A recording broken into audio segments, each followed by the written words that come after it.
Hello, and welcome to Season 5 of the Atlanta Opera's BlinkOpera podcast. I'm Diana Newman. I'm Alexandra Razskazoff. I'm Meridian Prall.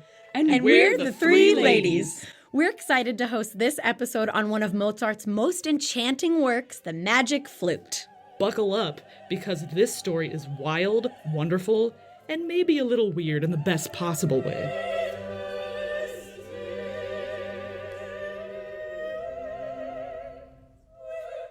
I was 2.5 years old the first time I saw the Magic Flute, and I absolutely loved it. The production that I saw in Los Angeles, I ended up getting to be in many, many years later. Many of Mozart's opera plots revolve around ordinary people, while what makes the Magic Flute special is that it's a classic fairy tale. The story is filled with magic, mythical creatures, larger-than-life animals, villains and heroes, and tons of high-stakes life-or-death moments.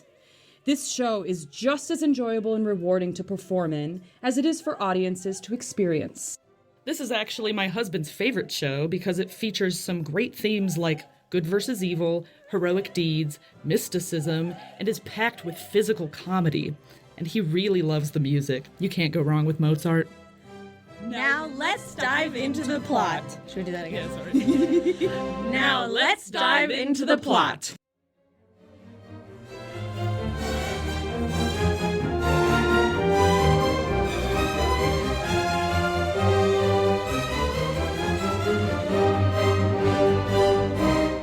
Picture this. We're in this mysterious land somewhere between the sun and the moon, and we've got this prince named Tamino running for his life from a massive serpent.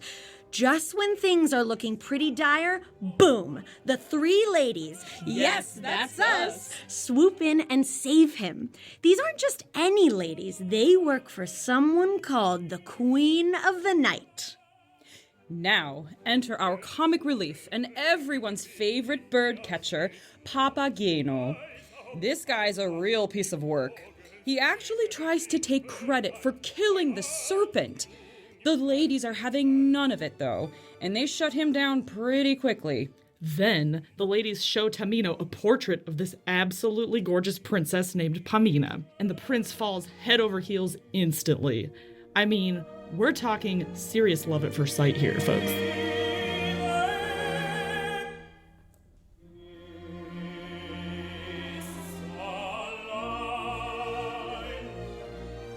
Turns out she's the daughter of the Queen of the Night, and she's been kidnapped by this supposedly evil wizard named Zarastro.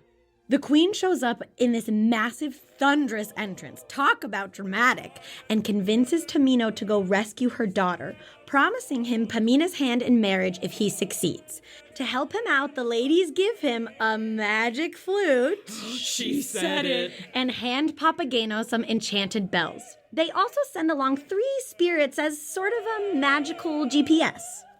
When our heroes arrive at Zarastro's place, things start getting a little interesting. First off, Papageno meets this guard named Monostatos. And let me tell you, these two scare the living daylights out of each other. But here's the kicker. It turns out Zarastro isn't the bad guy at all. The truth is, the Queen of the Night is actually the villain here. She's this power-hungry ruler trying to destroy wisdom and knowledge, while Zarastro's running an ancient wisdom school. So now Tamino and Pamina have to go through these trials to prove themselves worthy. We're talking serious spiritual boot camp. Poor Pamina, her mom goes full evil queen mode and tries to get her to murder Zarastro.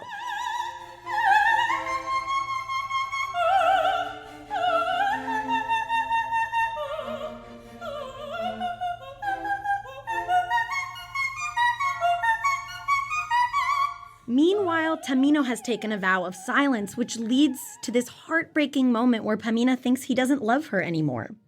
While all this heavy stuff is going down, Papageno's just trying to find love, and his story is absolutely adorable. he meets a mysterious old woman who turns out to be his papagena in disguise.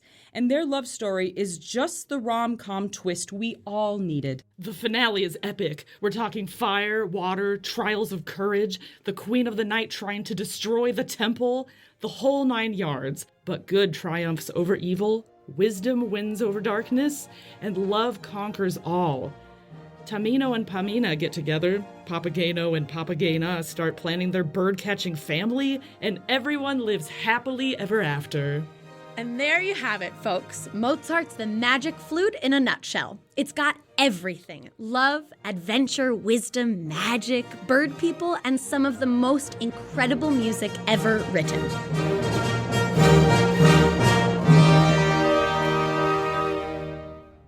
Thank you so much for joining us on this week's episode of the Atlanta Opera podcast, BlinkOpera.